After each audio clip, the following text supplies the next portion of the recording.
My name is Emily. I'm a plant-based nurse practitioner, and I love animals. And I'm just here to read right now poems about dogs. And the first one is, you may not agree, you may not care, but if you were holding this book, you should know that of all the sights I love in this world, there are plenty.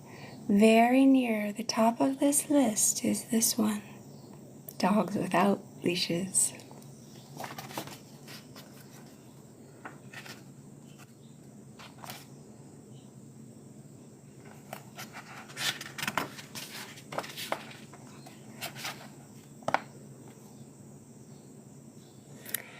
Every dog's story. I have a bed, my very own. It's just my size, and sometimes I like to sleep alone, with dreams inside my eyes. But sometimes dreams are dark and wild and creepy, and I wake and am afraid, though I don't know why.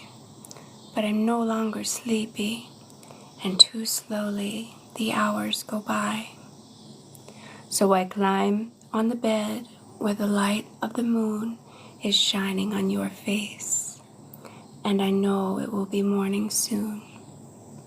Everybody needs a safe place.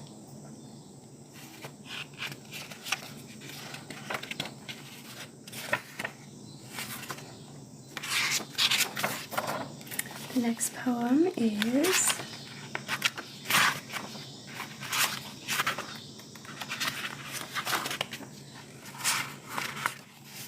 This poem is called Luke. It's one of my favorite ones. I'm just here to try to add some peacefulness to your day and some harmony and love your way. This next poem is called Luke. It's probably one of my favorite dog poems. I had a dog who loved flowers. Briskly she went through the fields, yet paused for the honeysuckle or the rose, her dark head and her wet nose, touching the face of every one with its petals of silk, with its fragrance rising into the air where the bees, their bodies heavy with pollen, hovered, and easily she adored every blossom, not in the serious, careful way that we choose this blossom or that blossom, the way we praise or don't praise, the way we love or don't love, but the way we long to be, that happy in the heaven of earth, that wild, that loving. That's my favorite dog poem for sure. The next one is called Percy Speaks While I'm Doing Taxes. First of all, I do not want to be doing this. Second of all, Percy does not want me to be doing this. Bent over the desk like a besieged person with a dull pencil and innumerable lists of numbers. Outside, the water is blue, the sky is clear, the tide is rising. Percy, I say, this has to be done. This is essential. I'll finish eventually. Keep me in your thoughts, he replies. Just because I can't count to 10 doesn't mean I don't remember yesterday or anticipate today. I'll give you 10 more minutes. And he does. Then shouts, who could resist his favorite words? Let's go. Hope this stories make you have a better day. This next dog poem is called Percy Waiting for Ricky. Your friend is coming, I say to Percy and name a name, and he runs to the door, his wide mouth in its laugh shape, and waves, since he has one, his tail. Emerson, I'm trying to live as you said we must the examined life. But there are days I wish there was less in my head to examine, not to speak of the busy heart. How would it be to be Percy, I wonder, not thinking, not weighing anything, just running forward. This I said to Percy when I had left our bed and gone out into the living room couch, where he found me apparently doing nothing. This is called thinking.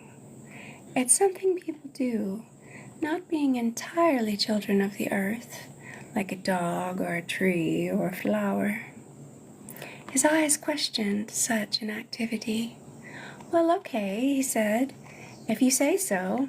Whatever it is, actually, I like kissing better. And next to me, tucked down his curly head and slept, sweet as a flower.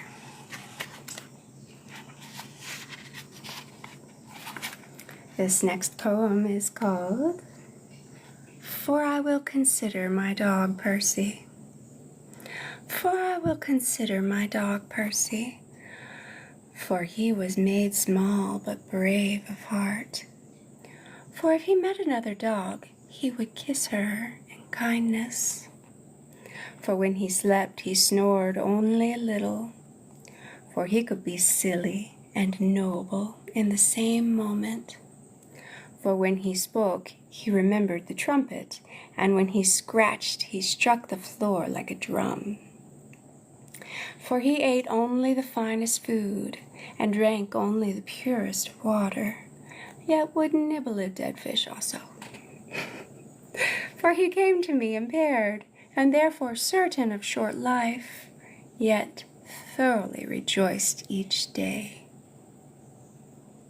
For he took his medicines without argument. For he played easily with the neighborhood's bull mastiff. For when he came upon mud, he splashed through it. For he was an instrument for the children to learn benevolence upon. For he listened to poems as well as love talk. For when he sniffed, it was as if he were being pleased by every part of the world. For when he sickened, he rallied as many times as he could. For he was a mixture of gravity and waggery. For we humans can seek self-destruction in ways he never dreamed of. For he took actions both cunning and reckless, yet refused always to offer himself to be admonished. For his sadness, though without words, was understandable. For there was nothing sweeter than his peace when at rest. For there was nothing brisker than his life when in motion. For he was of the tribe of wolf. For when I went away, he would watch for me at the window. For he loved me. For he suffered before I found him and never forgot it. For he loved Anne. For when he lay down to enter sleep, he did not argue about whether or not God made him. For he could fling himself upside down and laugh a true laugh. For he loved his friend Ricky. For he would dig holes in the sand and then let Ricky lie in them. For often I see his shape in the clouds, and this is a continual blessing.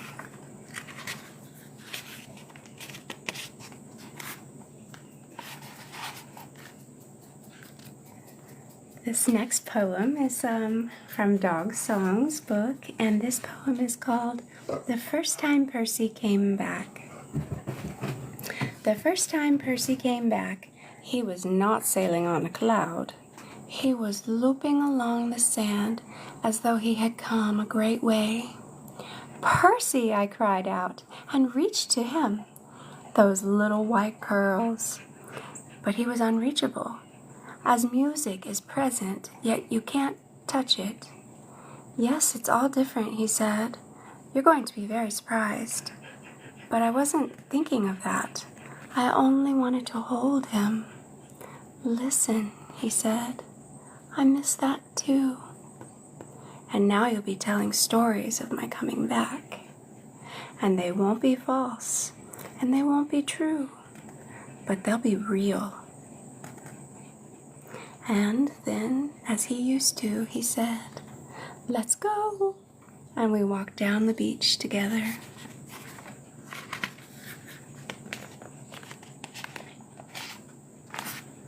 The next dog poem is called Ricky Talks About Talking.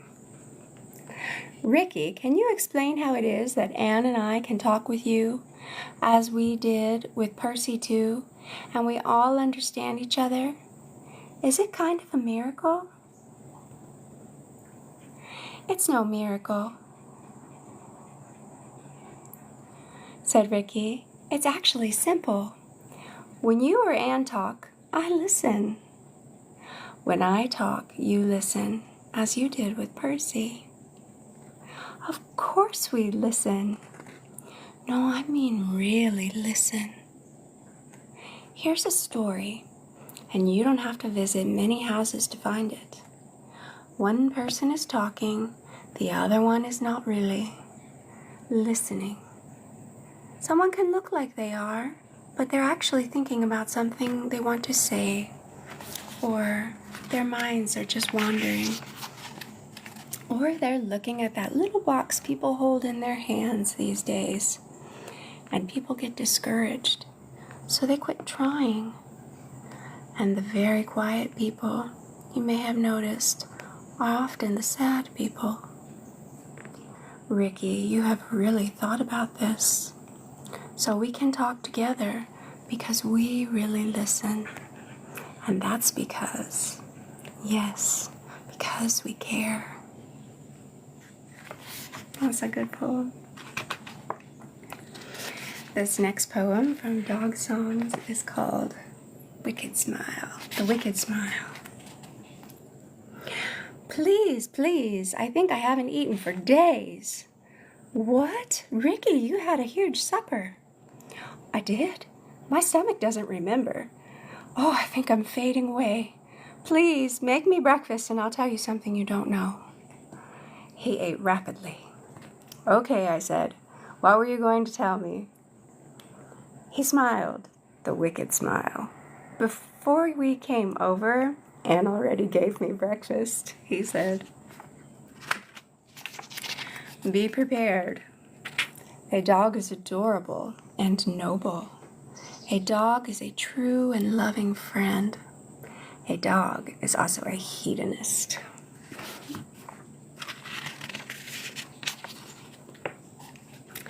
This poem is called The Traveler.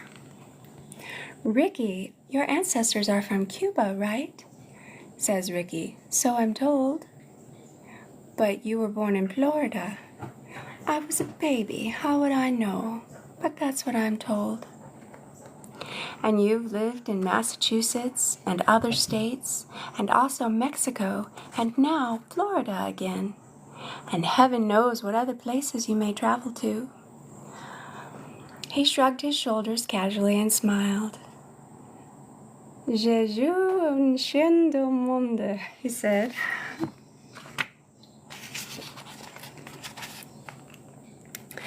This poem is called Showtime.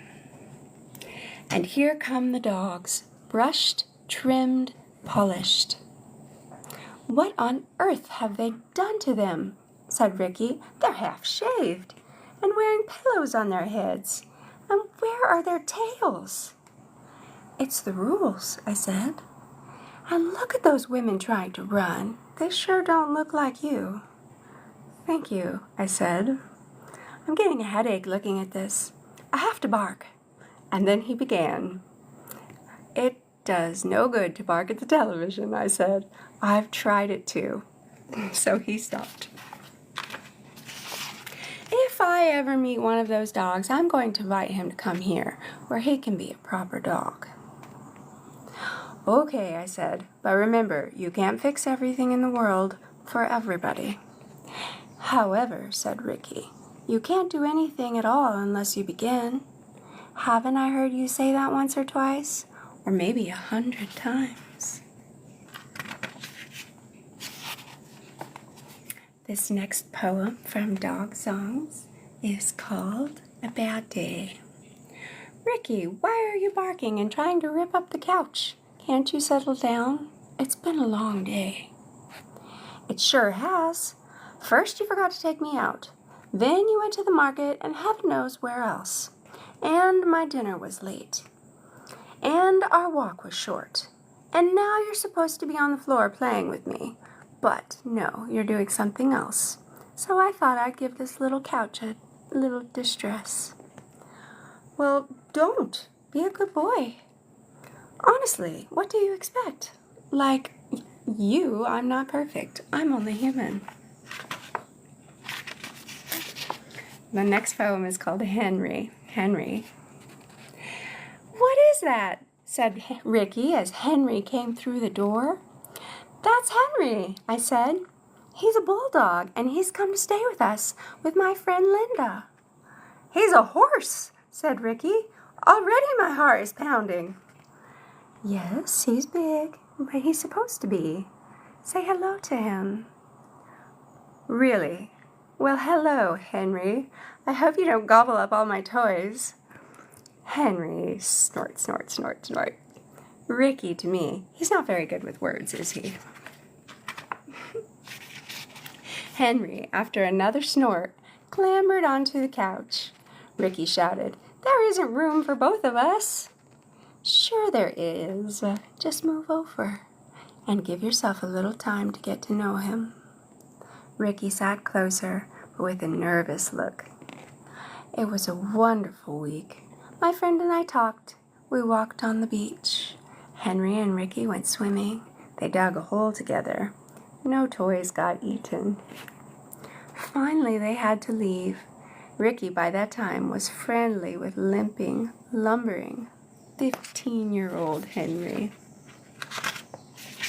Bye-bye, Henry, he said. Snort, snort, said Henry. Then they were gone. Said Ricky, he really is as big as a horse, but actually a very sweet horse. I hope he comes again.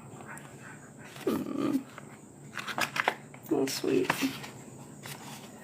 This next dog poem is called How a Lot of Us Become Friends. One day on the beach, Ricky met a dog just his size. Her name is Lucy, and she is very pretty. Wow, said Ricky. Naturally, I met Lucy's mother, Teresa, at the same time. It happens that Ricky's full name is Ricky Ricardo, so how could Ricky and Lucy not take to each other? In fact, they became quite tight. It wasn't a good day if they didn't see each other. So how could Teresa and I not start on that day to become friends? You never know where a conversation is going to go, is the next poem in this dog song poem book. Thank you for being here with me and listening to poems with me. You never know where a conversation is going to go. Said Ricky to me one day, Why is it you don't have a tail? Well, I just don't. Maybe once upon a time I had one, but not anymore. What happened? Did you have an accident? No, things change. Sometimes. Over time. You mean maybe sometime I won't get a walk, and I won't get dinner, and I won't get hugs? That's scary. Plain scary. No, it takes a really long time. In fact, some things change over time, and some don't. Well, how do I know what's what? Day by day, Ricky, you find out. Has anything changed that troubles you? Actually, nothing. I like everything a lot. Every day. Well, see? Just keep on liking things. I don't know anything about all that. Yes, you do. Every time you wake up and love your life and the world, my dear boy, you're grateful. I'm sure of it.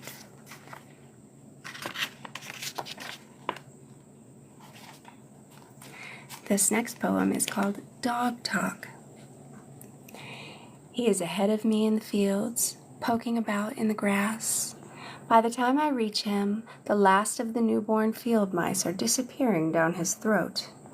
His eyes roll upward to read my mood, praise, amusement, or disapproval. But I only touch his head casually and walk on. Let him make his own judgment. The mice construct thick, cupped nets deep in the grass from which they travel along a multitude of tunneled paths, to the creek perhaps, or into the orchard to find a bruised apple or a leaf of mint or buckberries. Then they hurry home again to the peep and swirl of their nestlings. But these babies have been crunched on Ben's molars and have begun the descent through darkness and acids toward transformation. I hope they were well crunched. At home, Ben woofs his food, as the saying goes. He barely lifts his face from the bowl, scarcely breathing until it is all gone. He came to us a lost dog down from the Blue Ridge, and certainly he had known trouble and probably, at least for a while, hunger. He came with a split tongue, a wound mysterious and long-healed, made perhaps on a roughly opened can, or by another dog during trough feeding. It was one of the secrets we will never know. The rip is an inch long at the front of the tongue, but not quite centered. Now the tongue brims forward on its vital slide in two directions, or hangs to both sides of his right fang tooth, which stands above the mossy bulk of the tongue like a white bird on a pink sea. Other quirks and mannerisms, frights and anxieties, Ben brought with him and has kept. Mostly, he wants reasonable things, quiet, security, both him and me within sight. He is frightened of lightning, brooms, kindling, backfire, and trucks generally. He loves fields, freedom, rabbit smells, rides in the car, and lots of food. I think he can drink a gallon of water at a single stint. I think he can run for 8 hours without halt, or he used to. Where's Ben? Down the creek, getting muddy. Where's Ben? Out in the field, eating mice again.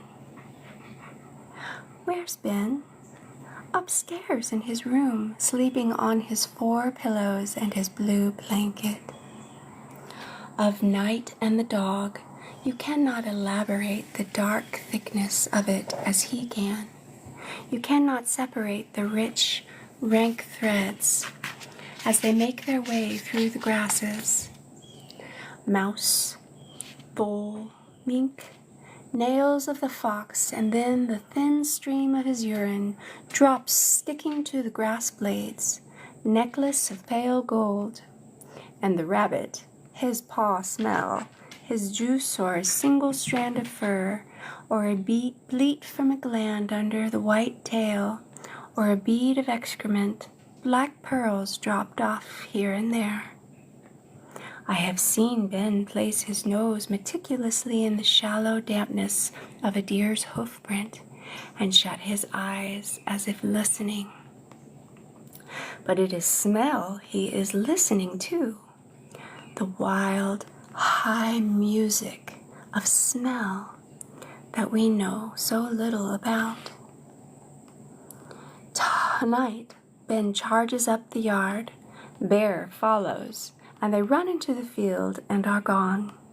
A soft wind, like a belt of silk, wraps the house.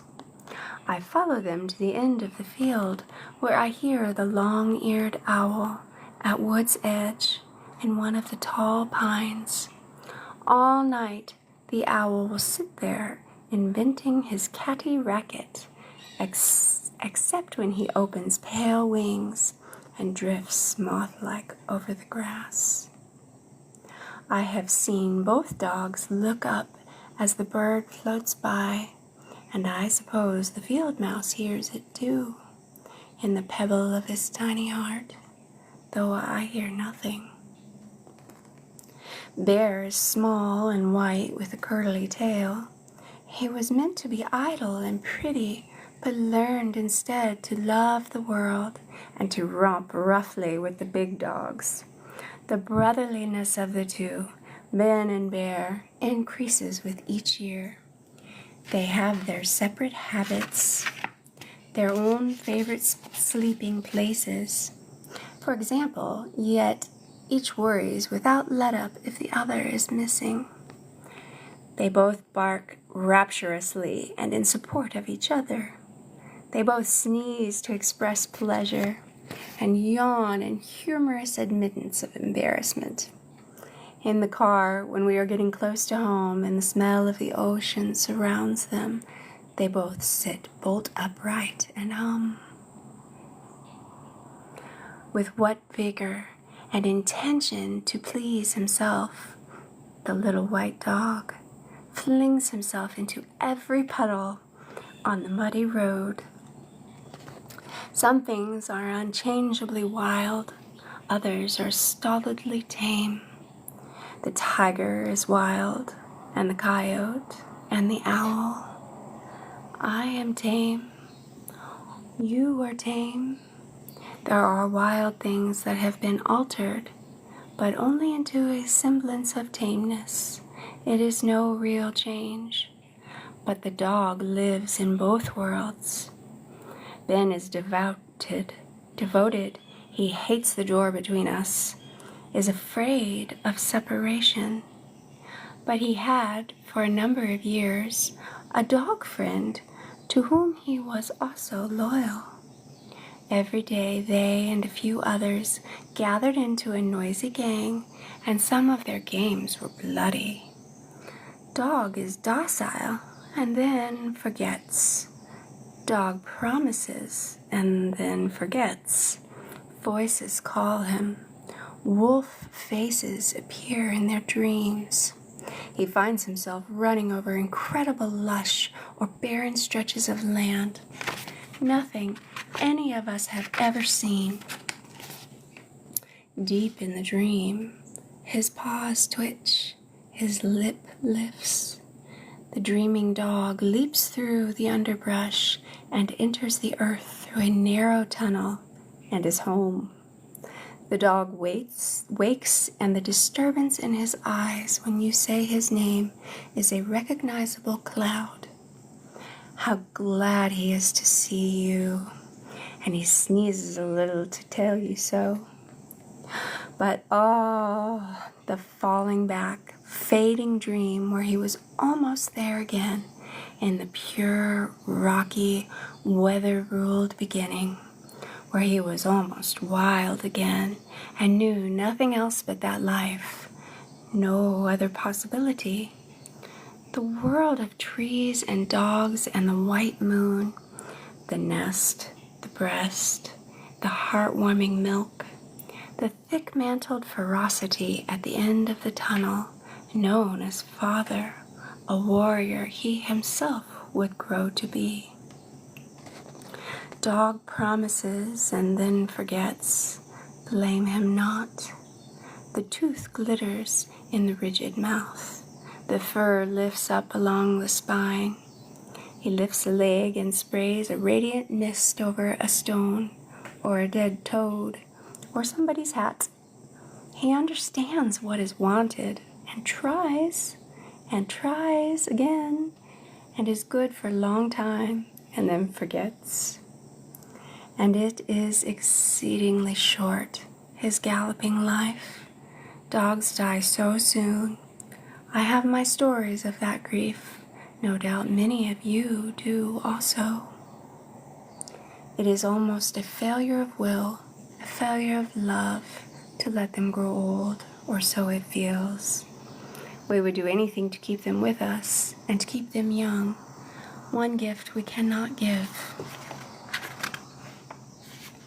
That's the end of the book.